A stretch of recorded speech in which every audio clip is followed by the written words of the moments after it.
सब लोग रेडी हैं करंट अफेयर के लिए?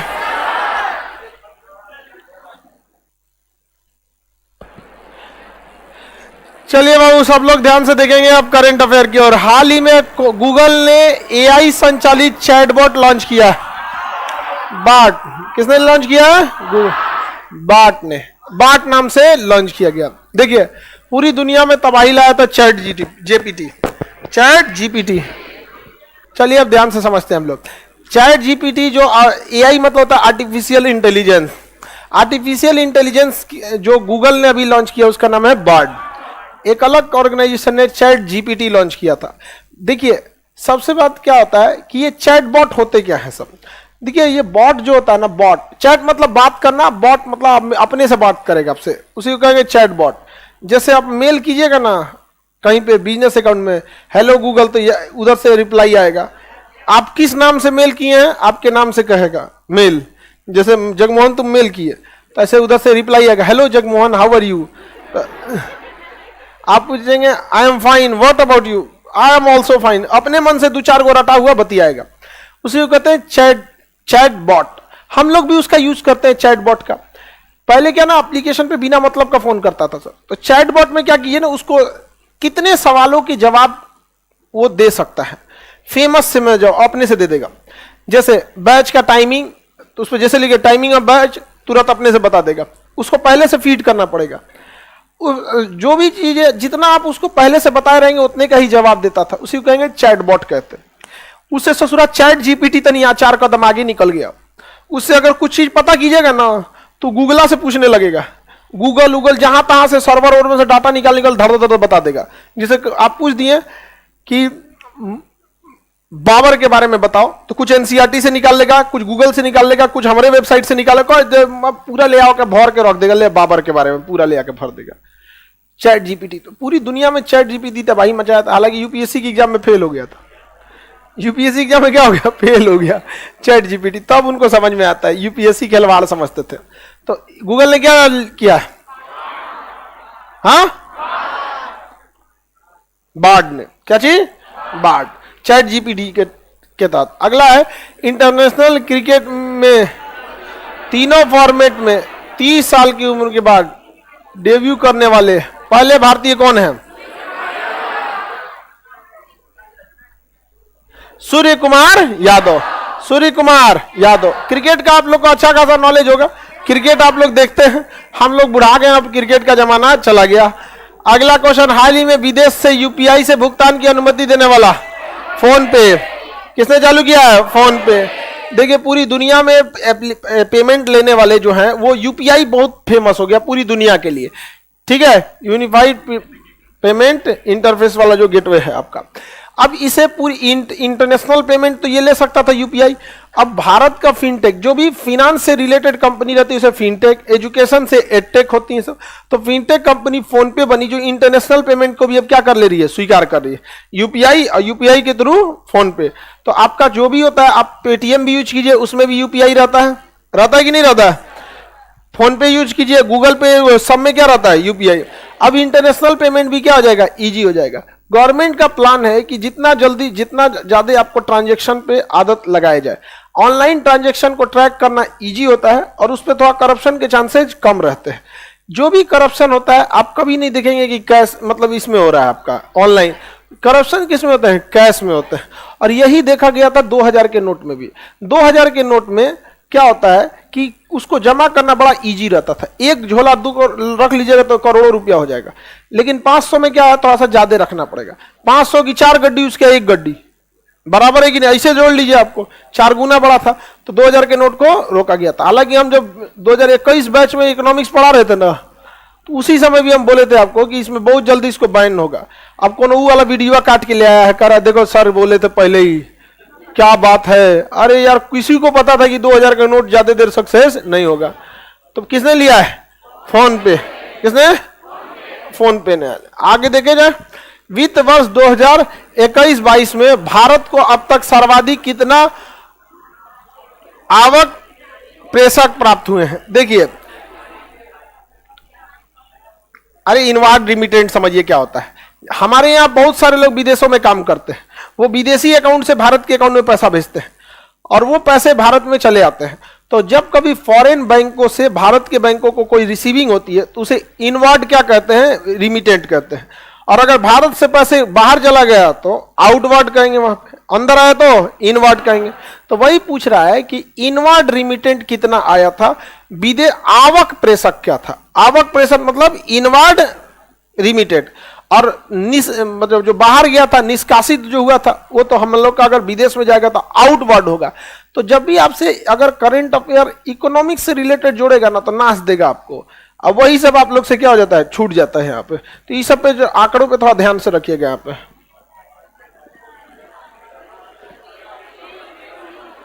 89,127 million dollar, 89,127 million dollar, 89,127 million dollar. ये FY का मतलब फाइनेंशियल ईयर 21 और 22 के लिए। 22-23 का तो डाटा अभी बाकी हो गया, यहाँ पर 21-22 का डाटा आ गया है। 89,127 million dollar, option number C, विदेश से लेके आया गया। आगे बढ़े, 89,127 यहाँ लिखा ही है क्या जी? ओ आगे बढ़ जा, उसको याद रखिएगा। भारत में पहली बार किस राज्य में लिथियम का भंडार? जम्मू कश्मीर में लिथियम का बहुत बड़ा भंडार पाया गया। लिथियम सबसे हल्का धातु होता है जबकि ऑस्मियम सबसे भारी होता है। लिथियम हल्का होता है, साथ में गर्म भी कम होता है, और इसमें इलेक्ट्रॉन को आवेशित करके सोख के रखने की क्षमता ज्यादा होती है। जिसके अंदर इलेक्ट्रॉन सोखने की क्षमता ज्यादा होती है वो बैटरी बनाने के काम में इजी आ जाता है। तो इसलिए इसे लिथियम आयन बैटरी कहा जाता है। लिथियम आयन बैटरी चार्ज बहुत जल्दी हो जाते हैं सब। पहले बैटरी, अब जितनी बैटरी आती है सब किसकी होती है? Lithium ion battery. Electrical vehicle lithium ion battery पे डिपेंड होता है। भारत में भंडार मिला है, चाइना में है और अफगानिस्तान में है। टेस्ला वगैरह कंपनी इसी वजह से देखिएगा चाइना में जाके शिफ्ट हुई थी। तो अब भारत में भी इसका बहुत बड़ा भंडार मिला है। किस चीज का? लिथियम के बड़े भंडार मिले हैं। आगे बढ़े, कहां पे मिला है? सोने का भंडार अभी राजस्थान में भी मिला है, लिथियम का भंडार। राजस्थान में भी क्या मिला है? लिथियम का भंडार मिला है। दोनों राज्यों में लिथियम के बहुत बड़े भंडार मिले हैं। आगे बढ़ जाए, अगला क्वेश्चन कह रहा है किस देश ने ऊर्जा संकट पर आपदा स्थिति की घोषणा कर दी है? स्टेट इमरजेंसी किसने घोषित कर दिया है? दक्षिण अफ्रीका। दक्षिण अफ्रीका में पावर कट होने की वजह से स्टेट इमरजेंसी घोषित किया गया है। कोरोना के बाद ये एक इमरजेंसी है। इसमें आपको जब भी इमरजेंसी आती है तो गवर्नमेंट जो कहेगी रूल आपको फॉलो करना पड़ेगा। अगर कह दी कि बड़े मॉल बंद हो जाएंगे 5 बजे के बाद, तो 5 बजे के बाद बंद करना पड़ेगा। कह देगी फैक्ट्रीज में नहीं चल सकता है फैक्ट्री, तो फैक्ट्री वो बंद करना पड़ेगा। क्योंकि कॉमर्शियल चीजें जो होती हैं वही बिजली का कंजम्पशन ज्यादा करती है। हम लोग को देखिए ना, एक मोहल्ला का बिजली अकेले सोख जाते हैं हम। पूरा हॉल मिला दीजिए ना, एक मोहल्ला का सोख जाता है। यहाँ पे 550 के आसपास पंखा। एक मोहल्ला में कितना? एक घर में 10 गो पंखा होगा। और कौन? हाँ भाई 10 गो 5 गो जो भी मानिए यहाँ पे। तो कॉमर्शियल चीजें ही ज्यादा बिजली लेती है। तो जब कभी भी हम इमरजेंसी घोषित कर देते हैं तो हमारे मतलब गवर्नमेंट के ऑर्डर के बाद वो फॉलो करना पड़ता है। जैसे कोरोना में हमारे यहाँ ऑक्सीजन की बहुत ज्यादा शॉर्टेज हो गई थी, और जितने बड़ी फैक्ट्रीज होती हैं उसमें फर्नेस जो भट्ठी चलता है उसमें ऑक्सीजन की जरूरत ज्यादा होती है। हम बीमार पड़ते हैं तो उसमें केवल 15% भारत में बनने वाले कुल ऑक्सीजन का 85% इंडस्ट्रीज को चला जाता था, और 15% ही मेडिकल हॉस्पिटल वगैरह में जाता था। लेकिन जैसे हम लोगों ने कोरोना के लिए इमरजेंसी घोषित कर दिया, तुरंत बैन लगा दिए कि कोई ऑक्सीजन फैक्ट्रीज पे सप्लाई नहीं जाएगी। और वो ऑक्सीजन सप्लाई कहां भेज दिया गया? हम लोग हॉस्पिटल्स में, और उसके लिए ग्रीन कॉरिडोर बना लिए लोग। ऐसे ग्रीन कॉरिडोर बनाना बहुत दिक्कत होता है। ग्रीन देखिए, रेड सिग्नल पे गाड़ियों को रुकना होता है, ग्रीन सिग्नल पे तो नहीं रुकना होता। अब कोई ऑक्सीजन का टैंक चला है दिल्ली से और पटना उसको पहुंचना है, अगर नॉर्मल ट्रैफिक से चलेगा ससुरा उसको जो बहुत टाइम लगेगा। इसलिए पुलिस को इन्फॉर्म कर दिया जाता है कि ये ड्राइवर जा रहा है यहां से इस एरिया में, सब अपना अपना थाना खाली कराते चलना। तो जब वो ट्रक जाएगी तो सारे थाना इंचार्ज को जिम्मेदारी है कि जैसे उसके थाना में एंट्री करेगा, पास कराना होगा, सारे थाना को उसका नक्शा दे दिया जाता है कि इस थाना से होकर गुजरेगा, सारे लोग को साइड करा देगा, रुक रुक रुक रुक सोचो निकलने दे इसको। तो ग्रीन कॉरिडोर बनाओ, स्टेट इमरजेंसी भेज दीजिए। अभी के समय ग्रीन कॉरिडोर नेताओं के लिए बनाया जाता है। जैसे मुख्यमंत्री प्रधानमंत्री आते हैं, ग्रीन कॉरिडोर बना दीजिए, कोई घुस नहीं सकता है, तुरंत हो जाएगा। अब पुलिस कितना मुस्तैदी से काम करती है, कभी एक बार देखिएगा मुख्यमंत्री को जाना होगा तब पता नहीं कोने गली से निकलेगा तो सारा गली बंद कर देगा, जा पूरा सड़क खाली, 5 मिनट के अंदर पूरा सड़कें खाली करा देगा। आगे बढ़ जाए, किसी को दिक्कत नहीं ना? तो कहां से कहां पे किया गया? दक्षिण। और पूरे देश में फाइनेंशियल इमरजेंसी कर दिया गया, फाइनेंशियल क्राइसिस के करीब पहुंच गया था ब्रिटेन। लीज ट्रस्ट को तो इस्तीफा देना पड़ गया था अपने पद से वहां पे। आगे बढ़े, दक्षिण अफ्रीका, ये रहा दक्षिण अफ्रीका। अगला क्वेश्चन कह रहा है, हाल ही में राष्ट्रपति द्रौपदी मुर्मू ने संविधान के किस अनुच्छेद के तहत 13 राज्यों के राज्यपाल की नियुक्ति की है? देखिए, राज्यपाल का पद कितने में है? 53। 153 राज्यपाल का पद, 153 राज्यपाल का पद, 154 जो है राज्यपाल कार्यपालिका का औपचारिक प्रधान होता है, और राज्यपाल का निर्वाचन नहीं बल्कि नियुक्ति होती है 155। तो ये राज्यपाल का पद नहीं पूछे हैं, इसने पूछा है किस संविधान के तहत राज्यपालों की क्या की गई है? नियुक्ति। तो राज्यपाल का निर्वाचन नहीं होता है बल्कि नियुक्ति होती है, आर्टिकल 155। और राज्यपाल का पद कहेगा तो आर्टिकल 153। कनाडा से लाया गया राज्यपाल का पद। ऑप्शन नंबर कौन सा होगा? बी। ये तो करेंट और वही बी सी जो भी है, देख ले, ये है बी नंबर 155। अगला क्वेश्चन क्या कहता है? ये राज्यपाल है, इन लोग को आपको करंट में याद करना पड़ेगा, लास्ट में एक बार याद करा देंगे राज्यपाल और उसका। खेलो इंडिया यूथ गेम 2023 के पदक तालिका में सबसे टॉप पर कौन रहा? महाराष्ट्र। अब महाराष्ट्र के बाद हरियाणा, 1 नंबर पे महाराष्ट्र, उसके बाद हरियाणा। और खेलो इंडिया का विंटर गेम में जम्मू कश्मीर, विंटर गेम में जम्मू कश्मीर। और विंटर गेम में हम लोग कहां से जीत पाएंगे? साल में 1-2 बार बर्फे देखता है आदमी। आइस गेम में वही सब जैसा माहौल वहीं पे। तो सबसे आगे कौन रहा है? महाराष्ट्र। सेकेंड नंबर पे हरियाणा। हालांकि हरियाणा खेल के मामले में बहुत आगे है, हरियाणा खेल के मामले में बहुत आगे। अगला राज्य देखते हैं, हरियाणा है, उसके बाद कौन है? देखिए, महाराष्ट्र, हरियाणा, मध्य प्रदेश। महाराष्ट्र ने जीता 161 मेडल, हरियाणा 128 और मध्य प्रदेश 96। अब वही अगर विंटर वाला पूछ देता तो आप क्या बताते हैं? जम्मू कश्मीर। विंटर वाले में जम्मू कश्मीर। अगला क्वेश्चन कर रहा, हाल ही में किस राज्य की एशियाई विकास बैंक ने बागवानी को बढ़ावा देने के लिए 130 मिलियन डॉलर का क्या दिया है? ऋण दिया है। 130 मिलियन डॉलर का ऋण हिमाचल प्रदेश को दिया गया है बागवानी के लिए। किस चीज के लिए? बागवानी के लिए। हॉर्टिकल्चर, बागवानी को क्या कहते हैं? हॉर्टिकल्चर, बागवानी के लिए। बागवानी में फायदे ज्यादा होते हैं और हमें उसका कमर्शियल यूज ज्यादा हो जाता है। आप आलू बोइएगा तो अपने यूज के लिए बोलिएगा, लेकिन बागवानी में क्या है, जो भी मंडियों में सामान आते हैं वो तो बागवानी से आते हैं।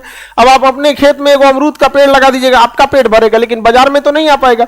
तो सरकार भी बागवानी को बढ़ावा देती है क्योंकि मंडियों तक सामान बागवानी से ही आ सकते हैं। तो हिमाचल प्रदेश ने सरकार ने 130 करोड़ का लोन वर्ल्ड बैंक से लिया है। वर्ल्ड बैंक का मुख्यालय मनीला में। कहां पे है? मनीला। फिलीपीन के मुख्यालय वर्ल्ड बैंक का है, एशियन डेवलपमेंट बैंक, एशियन है ना, एशियन डेवलपमेंट बैंक का मुख्यालय कहां है? मनीला में। एडीबी है, एशियन डेवलपमेंट। 130 करोड़ का लोन किसने लिया है? हिमाचल प्रदेश। अच्छा, हिमाचल प्रदेश में बागवानी इजी भी हो जाएगा, सेब हो सकता है, चीकू हो सकता है, कीवी हो सकता है, इसे ठंडे फल में। हाल ही में प्रधानमंत्री नरेंद्र मोदी ने एशिया के सबसे बड़े air show air India 2023, arrow India 2023 का उद्घाटन कहां से किया? बेंगलोर में। कहां पर? बेंगलुरु में।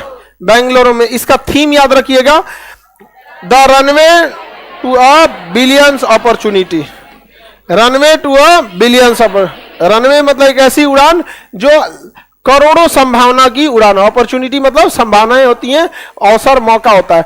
Runway to the billions opportunity. Air show में क्या होता है, पूरी दुनिया अपने अपने जहाजों को ले आके लाती है और उसका प्रदर्शन करती है कि कौन जहाज कितना बढ़िया है, और वहीं पे देखा जाता है परफॉर्मेंस को एक जगह ले आके, ताकि वो कोई जहाज उसको खरीदा जा सके। उसमें हम लोगों ने तेजस को भी शोकेस किया था। तेजस में चूंकि विदेशी इंजन लगा हुआ है, अमेरिका का जनरल इलेक्ट्रॉनिक्स का, इसलिए बहुत सारे देश जो है तेजस को उतना प्रीफर नहीं कर रहे हैं, क्योंकि अगर तेजस गया तो इंजन कहां का लेना पड़ेगा? अमेरिका से। यानी अगर तेजस खरीदना है तो, और उधर कुछ काम हो रहा होगा, छोड़ो ना। अगर तेजस खरीदना है तो एक भारत से भी रिलेशन अच्छा चाहिए और दूसरा अमेरिका से। इंजन कहां का है? हमें। तो जब भी डिफेंस डील होती है तो ये सब चीजों का ध्यान रखा जाता है, क्योंकि पता चला अमेरिका से विवाद हो गया, तेजस जहाज खरीद लिए हैं तो इंजन अमेरिका नहीं देगा यहाँ पे। तो तेजस जहाज पे बहुत मतलब ये सब चीजें को चल रही। तो कहां पे किया गया इसे?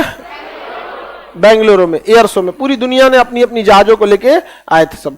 अगला क्वेश्चन देखते हैं, सऊदी अरब की पहली महिला अंतरिक्ष यात्री कौन, जो अंतरिक्ष में स्टेशन पे मिशन पे भेजा जाएगा? रेयाना। क्या नाम है? रेयाना। आधा नाम याद रखिए बस, रेयाना। इतना ना याद होगा आप लोग से। आगे बढ़े। सऊदी अरब की अंतरिक्ष यात्री रेयाना। सऊदी अरब की अंतरिक्ष यात्री रियाना। सऊदी अरब की अंतिम यात्री रियाना को बनाया गया। हालांकि ये देखिए सऊदी अरब में बहुत बार पिछले 2 साल पहले तो महिलाओं को ड्राइविंग लाइसेंस दिया है सऊदी अरब। महिलाओं को ड्राइविंग लाइसेंस नहीं था यहाँ पे, 2 साल पहले ड्राइविंग लाइसेंस दिया गया। अब देखिए 2 साल में अंतरिक्ष में चल गई। ड्राइविंग लाइसेंस पहले नहीं था कि ड्राइवर खुद से गाड़ी नहीं चला सकते, जैसे लाइसेंस दिया गया 2 साल में अंतरिक्ष में। कुछ ज्यादा ही तेज नहीं हो गया? आगे बढ़े सऊदी अरब, आगे बढ़ते हैं। चक्रवात गैब्रियल के मद्देनजर किस देश ने राष्ट्रीय आपात घोषित कर दिया? न्यूजीलैंड। न्यूजीलैंड ऑस्ट्रेलिया के बगल में देश है न्यूजीलैंड। इसका एक उत्तरी द्वीप है, एक दक्षिणी द्वीप है। यहाँ पे तो दक्षिणी उत्तरी द्वीप पे आया है चक्रवात गैब्रियल। उत्तरी द्वीप पे इस चक्रवात गैब्रियल के कारण वहां इमरजेंसी घोषित कर दिया गया है और आपात इतना ज्यादा चक्रवात है कि लगभग 200 से ज्यादा फ्लाइट को कैंसिल कर दिया गया है कि इतना तेज चक्रवात था कि फ्लाइट लैंड नहीं कर सकते थे और बहुत सारे तबाही को भी लाया था। तो न्यूजीलैंड ने इसे घोषणा किया। गैब्रियल चक्रवात कहाँ है? लाइव वाले मेरे साथ साथ बोला करो लोग, तुम लोग को तो कमेंटे से फुर्सत नहीं मिलता है, आलतू फालतू कमेंट बनाता है। आगे बढ़े। करंट अफेयर में लिख दिया कीजिए, सुनो चुपचाप, अपने से लिखो। लाइव वाले लिखना हो तो वहां रुक जाओ, इसे बटन दाबो, रुक जाएगा, लिख लो। अपने मेहनत नहीं करेंगे, एक से एक लोल होता है सभी सब। इतना आजकल का लड़का कोढ़िया हो गया है। कोढ़िया मतलब ना सुतल सुतल देखेगा कुछ चीज और को कोनो चीज काम लायक होगा तो स्क्रीनशॉट मार के रख लेगा और उसके बाद इस उम्मीद में कि फिर कभी इसका नोट्स बनाएगा और 2 महीना बाद फिर वो गैलरी खंगालेगा, फिर डिलीट मार देगा। अरे फालतू हो गया जी, यहाँ पे ठीक नहीं है। अच्छा वो सब भी सपना सजाया ऐसा कि उनसों का रिजल्ट होगा, ऐसा सबको खोपड़ी पे हरिहर बांस से मार दे। कोढ़ी सब लिखेगा ये नहीं। कहां पे आया है? न्यूजीलैंड। न्यूजीलैंड की राजधानी क्या है? न्यूजीलैंड की राजधानी वेलिंगटन। वेलिंगटन है। दक्षिण का ब्रिटेन किसे कहते हैं? न्यूजीलैंड को। न्यूजीलैंड को कहते हैं। ये रहा आपका न्यूजीलैंड। इसके बीच में कुक जल संधि है। कौन सी जल संधि है? कुक जल संधि। इसके उत्तरी तट का नाम है कोरोमंडल तट। ये यूपीएससी में क्वेश्चन पूछा था। किस तट पे आया है? उत्तरी तट पे आया है। यहाँ दक्षिण में यहाँ पर एक पर्वत है, दक्षिणी आल्पस। दक्षिणी आल्पस। आगे बढ़ते हैं। हाल ही में बांग्लादेश के 22वें राष्ट्रपति किसे है? शहाबुद्दीन चुप्पू। ऑप्शन नंबर ए, बस मोहम्मद शहाबुद्दीन याद करिए ना। अरे बंगला नाम है यहाँ पे इनका, शहाबुद्दीन चुप्पू। ये सुप्रीम कोर्ट के जज थे बाबू, स्वतंत्रता सेनानी थे बांग्लादेश के। 71 की लड़ाई लड़े थे ये। 71 की लड़ाई में भारतीय सेना का साथ दिया था इन्होंने मुक्ति वाहिनी के थ्रू, और वहां के सुप्रीम कोर्ट के जज भी रहे थे। रिटायर्ड हो गए तब वहां राष्ट्रपति बनाया गया। तो वहां बांग्लादेश भी अच्छा काम कर रहा है। योग्य व्यक्ति को राजनीति में भेजना चाहिए जिससे कि सुधार की संभावनाएं ज्यादा होती है। ऑप्शन नंबर कौन होगा? ए, शेख हसीना। तो वहां की क्या है? प्रधानमंत्री। पुष्पकमल दहल या प्रचंड, ये तो कहाँ गए? नेपाल। नेपाल के। आगे बढ़े। मोहम्मद शहाबुद्दीन बांग्लादेश के कौन बने हैं? राष्ट्रपति। अगला क्वेश्चन क्या कहता है? हाल ही में विश्व खुशहाली सूचकांक में 1 नंबर फिनलैंड। खुशहाली सूचकांक में फिनलैंड। फिनलैंड अभी नाटो ज्वाइन कर लिया। क्या ज्वाइन कर लिया? नाटो। ये रूस के लिए सबसे बड़ी हार है। बताइए, उसको नाटो ज्वाइन कर लिया यहाँ पे फिनलैंड। खुशहाली के मामले में फिनलैंड बहुत अच्छा है। हैप्पीनेस इंडेक्स में यहाँ पे हमारी रैंकिंग बहुत अच्छी नहीं, 126। अफगानिस्तान 137 चल गया है। तो हम लोग कितने पे आते हैं? 126। खुशहाली के मामले में देखिए, खुशहाली डायरेक्टली डिपेंड कर देगा जनसंख्या पे, इनडायरेक्टली मतलब इनवर्सली प्रोपोर्शनल। जनसंख्या ज्यादा रहेगी, ऑटोमेटिक खुशहाली कम हो जाएगा। हमारे यहाँ जनसंख्या इतना ज्यादा है कि सबको संसाधन नहीं दे सकते। फिनलैंड की जनसंख्या इतनी कम है कि वहां आप कम भी पैसा कमाएंगे, सरकार के पास कम पैसा है तो भी लोगों का इलाज, हॉस्पिटल, एजुकेशन दे सकता है। नॉर्वे और फिनलैंड ये 2 देश हैं, यहाँ पे एजुकेशन बहुत ही कड़ा होता है। यहाँ पे एजुकेशन बहुत टफ होता है। एग्जाम जब टीचर्स का लिया जाता है ना, तो उसके देश में नॉर्वे, फिनलैंड में सबसे टफ एग्जाम टीचर्स का होता है। बिहार अब तो सुधार दिया, बीपीएससी के थ्रू एग्जाम ले रहा है। समझ में आ रहा है कि नहीं आएगा? बीपीएससी के थ्रू क्या कर रहा है? एग्जाम ले रहा है। तो नहीं तो बाकी पहले ऐसे टीचर कई बार ठेका पे चलाए थे लोग टीचर, अब पढ़ाने का वही नहीं ले लिए यहाँ पे। अब आप ही बताओ, आप बीपीएससी से टीचर बनिएगा तो आप खाली थोड़े बैठे रहिएगा। तो बीपी यहां पर फिनलैंड और नॉर्वे जैसे देश जो थे, इन्होंने एजुकेशन को बहुत बढ़ावा दिया था। तो फिनलैंड है 1 नंबर पे। हमारी रैंकिंग कितनी है? 126। भारत की रैंकिंग 126, भारत 126। चाइना 68। हालांकि 64 से कम में चाइना का रैंकिंग इतना अच्छा नहीं होगा, लेकिन अगर कोई सर्वे में कह दिया कि हमको दिक्कत है तो मार के उनका हाथ गोड़ तोड़ देगा सब, वहां पे गायबे कर देगा सब चाइना में। हालांकि चाइना में मतलब एक मिडिल क्लास को ज्यादा दिक्कत नहीं है। आगे देखे अफगानिस्तान 137, अफगानिस्तान 137, पाकिस्तान 108, हम लोग 26। देखिए पाकिस्तान वालों को इसलिए रखा गया है कि उन सबको पता नहीं कि पीछे है सब, तो वैसे ही खुश रहता है सब। हम लोग इतना अच्छे देश है यहाँ पे, पते नहीं उन सबको। तो रैंकिंग में बोला होगा सब बढ़ चढ़ के कि हमको कोई दिक्कत नहीं है, ये है वो है, तो हम लोग से थोड़ा सा ठीक ठाक उन सब की रैंकिंग है। अच्छा, जो रैंकिंग बनाते हैं सभी कभी कभी नशा में रहते हैं सब रैंकिंग वाले। म्यांमार को दिया 72वें नंबर पे, जबकि वहां तानाशाही आ चुके हैं। हालांकि रैंकिंग जब सर्वे किया जाता है तो बहुत सारी चीजों को मायने रखता है, केवल सुरक्षा ही मायने नहीं रखते। जैसे पाकिस्तान में आप देखेंगे तो सबसे बड़ा दिक्कत किस चीज का है? सुरक्षा का। कब किधर फटेगा, चलता फिरता कौन आदमी बम है पता ही नहीं चलता है। तो ये रहा आपका कौन सा जगह? फिनलैंड। कौन जगह? फिनलैंड। अभी यहाँ रूस से युद्ध ना हो इसलिए इसने कौन सा देश ज्वाइन कर ले? नाटो। झीलों का देश किसे कहते हैं? हाल ही में रिकॉर्ड 5वीं बार क्लब विश्व कप जीत गया। कौन सा? Real Madrid. Real Madrid. Al Nassr club को किसने ज्वाइन किया था? रोनाल्डो। किसने ज्वाइन किया था? रोनाल्डो। रोनाल्डो ने ज्वाइन कर लिया था यहाँ पे रियल मैड्रिड। ये फुटबॉल से संबंधित है। किस खेल से संबंधित है? फुटबॉल से। फुटबॉल से संबंधित कौन जीत गया है? Real Madrid. रोनाल्डो किस क्लब में चला गया? अल नासिर। हाँ, अल नासिर। आगे बढ़े, किसी को कोई दिक्कत नहीं। अगला, खेलो इंडिया विंटर गेम में जम्मू कश्मीर, और खेलो इंडिया में महाराष्ट्र। नॉर्मल गेम्स में महाराष्ट्र, विंटर्स में, विंटर गेम में जम्मू कश्मीर। खेलो इंडिया हरियाणा दूसरे नंबर पर रहा था। अगला क्वेश्चन, आगे बढ़े ना। किस राज्य ने सख्त नकल विरोधी कानून पास किया है? उत्तराखंड। अगर आप परीक्षा पेपर लीक करते हुए या दूसरे के जगह एग्जाम देते हुए, हाँ, उत्तराखंड नहीं है कि हिमाचल मार दिए हैं? ओ माय गॉड, यहाँ है उत्तराखंड। अगर आप किसी को नकल कराते, पेपर लीक करते समय, पेपर आउट करते हुए या फिर कैसे भी पकड़े गए तो आपको आजीवन कारावास और 10 करोड़ रुपए की जुर्माना। आजीवन कारावास। कितना बेहतरीन काम किया। अब देखा देखी बिहार भी लागू कर दे, 2 जन्म तक आजीवन कारावास। 2 जन्म, अगले जन्म में भी मिल गया तो पकड़ के डाल दो यहाँ पे। सबसे टॉप, सबसे बुरा भुगता बेचारा राजस्थान।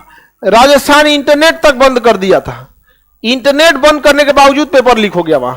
राजस्थान गवर्नमेंट परेशान है, क्या हुआ? घर तक तुड़वा दिया गया। जो पेपर किसी पे जांच में आया था कि यहां से पेपर लीक हुआ, घर तक उजड़वा दिया। लेकिन फिर भी ये पेपर लीक करने वाले कर देते हैं सब। पेपर लीक करने वाले में भी गजब गजब रहता है सब। बिहार में भी ये सब चीजें बहुत हो जाती हैं।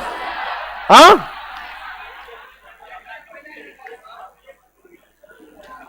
आगे बढ़े। हाँ, कल का पेपर लीक हुआ है, कौन कर?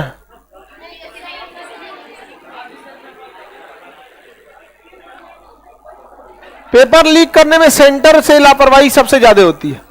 सेंटर पे लापरवाही बहुत ही ज्यादा हो जाती है। अब देखिए उसमें भी कई चीजें, जैसे कई बार ऐसा होता है ना कि सेंटर पे कंडक्ट कराना है। स्कूल पे अक्सर एग्जाम संडे को होता है, संडे को टीचर चला गया छुट्टी पे, तो कुछ बाहर से एडहॉक पे या ये सब आ जाते हैं। उन सब का तो नौकरी का टेंशन नहीं है, तो थोड़ा सा कम रिस्क लेते हैं सब। आगे बढ़े। देहरादून ने सबसे, मतलब देहरादून कर रहे हैं। उत्तराखंड किसने चालू किया? उत्तराखंड। आजीवन कारावास दे गया। अगला, महाराष्ट्र राज्य के सर्वोच्च पुरस्कार महाराष्ट्र भूषण पुरस्कार किसे दिया गया? अप्पा साहेब। किसे दिया गया? अप्पा साहेब। महाराष्ट्र के हैं समाजसेवी, अप्पा साहेब को दिया गया।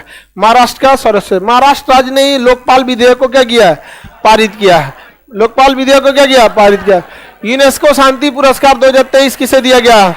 Angela Merkel. किसे दिया गया है? Angela Merkel. किस लिए? तो शरणार्थियों के लिए। किसके लिए? शरणार्थियों के स्वागत के लिए दिया गया है एंजेला मार्केल को। जर्मनी की चांसलर, कहां की चांसलर? जर्मनी की चांसलर एंजेला मार्केल। कोई दिक्कत? Germany chancellor Angela Merkel. Germany की राजधानी बर्लिन। शिंजो आबे जापान के राष्ट्रपति प्रधानमंत्री थे, गोली मार दिया ससुरा इनको। जबकि जापान में सबसे कम क्राइम होता है। जापान में हथियार रखना अलाउ नहीं है। वो नौसेना का कर्मचारी था, रिटायर, घरे बंदूक बना लिया और वहां के प्रधानमंत्री सड़क पे भाषण दे रहे थे, 20-25 आदमी के बीच में जाके मार दिया यहाँ पे। गजब। हालांकि भारत से काफी अच्छा रिलेशन था। शिंजो आबे प्रधानमंत्री रहते हुए अपने पद को छोड़ दिए थे कि अब हम बहुत बूढ़े हो गए हैं, हमरा से ना संभल। तो अब हमारे यहाँ कबर में एगो पैर रहेगा तब वहां मुखिया ना छोड़े सब हमारे यहाँ। अगला क्वेश्चन, एयर इंडिया ने किस अमेरिकी विमान कंपनी बोइंग के साथ कितने विमान खरीदने का समझौता किया? 202, 220, 202 नहीं, 220, 220, 220। दुनिया में ना जहाज बनाने वाली दो ही कंपनियां सबसे फेमस है, एक बोइंग है और एक एयरबस है। एयरबस, एयरबस, बोइंग और एयरबस, ये जहाज बनाते हैं सब। समझ में आ गया कि नहीं है? Parade and Whitney, parade and Whitney, parade and Whitney engine बनाता है। रोल्स रॉय इंजन बनाता है। जनरल इलेक्ट्रॉनिक्स इंजन बनाता है। सेफ्रॉन इंजन बनाता है। सेफ्रॉन इंजन बनाता है। तो ये सब जहाज, ये सब किसके लिए है सर? इंजन बनाने के लिए। अभी प्रेट एंड विटनी ने इंजन नहीं दिया गो फर्स्ट को। गो फर्स्ट एयरलाइन इंजन की वजह से उसकी आधी जहाजें ग्राउंडेड हो गई इंजन के वजह। हर इंजन की अपनी लाइफ होती है कि इतने घंटे उड़ान के बाद वो इंजन काम करना बंद कर देगा। उसके जो ब्लेड होते हैं उसमें दरार आना चालू होता है, जो ब्लेड घूमता है ना दरार आ जाता है। तो जहाज बनाने वाली जाइंट कंपनी बोइंग और एयरबस। आप कई बार देखें बोइंग के जहाज में प्रेट एंड विटनी का इंजन है तो कभी रोल्स रॉय का मिलेगा। समझ में क्या? सेफ्रॉन और जनरल इलेक्ट्रॉनिक्स ये ज्यादातर लड़ाकू जहाजों के इंजन बनाते हैं। सेफ्रॉन वगैरह, राफेल वगैरह का इंजन सेफ्रॉन ने बनाया, तो कुछ वो उसके बनाते हैं, बाकी नॉर्मल भी। रोल्स रॉय का इंजन और प्रेट एंड विटनी का इंजन ज्यादातर जहाजों में यूज होता है। एरोनॉटिक्स में इंजन टेक्नोलॉजी बहुत ही टफ है। आगे बढ़े तो एयर इंडिया ने कहां से? बोइंग से किया है। किसे? बोइंग से। बोइंग का पूरी दुनिया में सबसे फेमस मॉडल बोइंग 737 और एयरबस का A320। ये छोटे से छोटे रनवे पे उतर जाते हैं सर और 180 लोगों को लेके उड़ जाते हैं सर। तो अमूमन 180 आदमी को बैठाया लेके उड़ गया, छोटा भी रनवे पे उड़ सकता है। तो बोइंग 737 और एयरबस A320। आगे बढ़ जाते हैं हम।